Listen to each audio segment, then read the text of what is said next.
ఆదికాండము 28వ అధ్యాయం. ఇస్సాకు యాకోబును పిలిపించి, నీవు కానాను కుమార్తెలలో ఒకతెను వివాహము చేసుకొనకూడదు. నీవు లేచి పెద్దనరాములోనున్న నీ తల్లికి నీ తండ్రి అయిన బెతూయేలు ఇంటికి వెళ్ళి అక్కడ నీ తల్లి సహోదరుడగు లాబాను కుమార్తెల్లో ఒకదాన్ని వివాహము చేసుకొనమని అతనికి ఆజ్ఞాపించి, సర్వశక్తిగల దేవుడు నిన్ను ఆశీర్వదించి నీవు అనేక జనములగునట్లు నీకు సంతానాభివృద్ధి కలుగజేసి నిన్ను విస్తరింపజేసి నీవు పరవాసిగా అయిన దేశమును అనగా దేవుడు అబ్రహామునకిచ్చిన దేశమును నీవు స్వాస్థ్యముగా చేసుకొనున్నట్లు ఆయన నీకు అనగా నీకును నీతో కూడా నీ సంతానమునకును అబ్రహామునకు అనుగ్రహించిన ఆశీర్వాదమును దయచేయును కాక అని అతన్ని దీవించి యాకోబును పంపివేశాను. అతడు పెద్దనరాములోనున్న సిరియావాడగు బెతూయేలు కుమారుడును. యాకోబు ఏశావుల తల్లి అగు రిబ్కా సహోదరుడైన లాబాను నొద్దకు వెళ్ళెను. ఇస్సాకు యాకోబును దీవించి పెద్దనరాములో పెళ్లి చేసుకొని వచ్చటకై అతన్ని అక్కడికి పంపెన. నీవు అతన్ని దీవించినప్పుడు నీవు కనాను దేశపు కుమార్తెల్లో ఎవరిని పెళ్లి చేసుకొనవద్దని అతనికి ఆజ్ఞాపించననియు యాకోబు తన తల్లిదండ్రుల మాట విని పెద్దనరామునకు వెళ్ళిపోయిననియు ఏశావు తెలుసుకొనినప్పుడు, ఇదిగాక కానాను కుమార్తెలు తన తండ్రి అయిన ఇస్సాకునకు ఇష్టురాండ్రు కారని ఏశావునకు తెలిసినప్పుడు, ఏశావు ఇస్మాయేలు నొద్దకు వెళ్ళి తనకున్న భార్యలు గాక అబ్రహాము కుమారుడైన ఇస్మాయేలు కుమార్తెయు నెబాయోతు సహోదరి అయిన మహలాతును కూడా పెళ్లి చేసుకొనెను.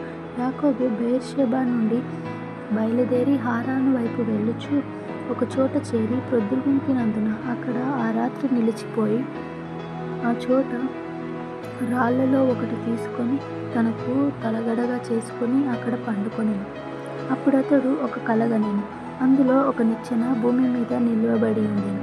దాని కొన ఆకాశమునకు నంటెను. దాని మీద అతని దూతలు ఎక్కుచూ దిగుచూ నుండిరి. మరియు యెహోవా దానికి పైగా నిలిచి, నేను నీ తండ్రి అయిన అబ్రహాము దేవుడను ఇస్సాకు దేవుడనైన యెహోవాను. నీవు పండుకొని ఉన్న ఈ భూమిని నీకును నీ సంతానమునకును ఇచ్చెదను. నీ సంతానము భూమి మీద లెక్కకు ఇసుకరేణువుల వలె నగును. నీవు పడమటి తట్టును తూర్పు తట్టును ఉత్తరపు తట్టును దక్షిణపు తట్టును వ్యాపించెదవు.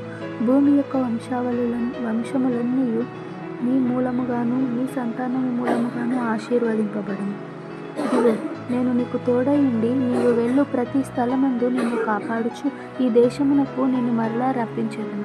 నేను నీతో చెప్పినది నెరవేర్చు వరకు నిన్ను విడువనని చెప్పగా, యాకోబు నిద్ర తెలిసి నిశ్చయముగా యెహోవా ఈ స్థలమందున్నాడు, అది నాకు తెలియకపోయిననుకొని భయపడి, ఈ స్థలము ఎంతో భయంకరము, ఇది దేవుని మందిరమే గాని వేరొకటి కాదు, పరలోకపు గవిని ఇదే అనుకొనెను. తెల్లవారినప్పుడు యాకోబు లేచి తాను తలగడగా చేసుకొనిన రాయి తీసి దాన్ని స్తంభముగా నిలిపి దాని కొన మీద నూనె పోసెను. మరియు అతడు ఆ స్థలమునకు బేతేలను పేరు పెట్టెను. అయితే మొదట ఆ ఊరి పేరు లూజు. అప్పుడు యాకోబు, నేను తిరిగి నా తండ్రి ఇంటికి క్షేమముగా వచ్చునట్లు దేవుడు నాకు తోడై ఉండి నేను వెళ్ళుచున్న ఈ మార్గములో నన్ను కాపాడి తినుటకు ఆహారమును ధరించుటకు వస్త్రములను నాకు దయచేసిన ఎడల యెహోవా నాకు దేవుడై ఉండును. మరియు స్తంభముగా నేను నిలిపిన ఈ రాయి దేవుని మందిరమగును. మరియు నీవు నాకిచ్చు యావత్తులో 10వ వంతు నిశ్చయముగా నీకు చెల్లించేదనని మొక్కుకొనెను.